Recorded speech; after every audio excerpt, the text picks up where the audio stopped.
আমার গত সপ্তাহের যশোরের আলোচনার একটা লাইনকে কেন্দ্র করে আমাদের অনেক রাজনীতিবিদ বন্ধুরা অনেক ক্ষুব্ধ প্রতিক্রিয়া দেখাচ্ছেন। ওই কথাকে নিজেদের গায়ে টেনে, নিজেদের গায়ে মেখে ওনারা ক্ষুব্ধ হয়েছেন।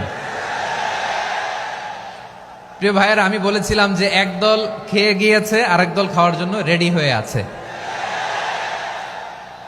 তো এখানে কি আমি কোনো দলের নাম বলেছি? বাংলাদেশে 48টা প্রায় নিবন্ধিত রাজনৈতিক দল, কোনো দলের নাম আমি বলিনি। কথাটাকে আমি জেনারেল রেখেছি। দায়ীদের বৈশিষ্ট্যই এটা, দায়ীরা জেনারেলি কথা বলে, যার যেই মেসেজ নেয়ার তারা সেখান থেকে নিয়ে নেয়।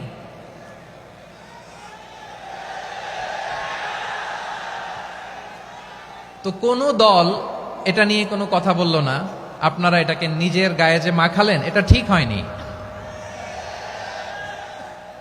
আমি বলবো যে এটা খুবই অনভিপ্রেত হয়েছে। কোনো দলকে টার্গেট করে বা কোনো দলের পক্ষে আমরা কখনো কথা বলি না।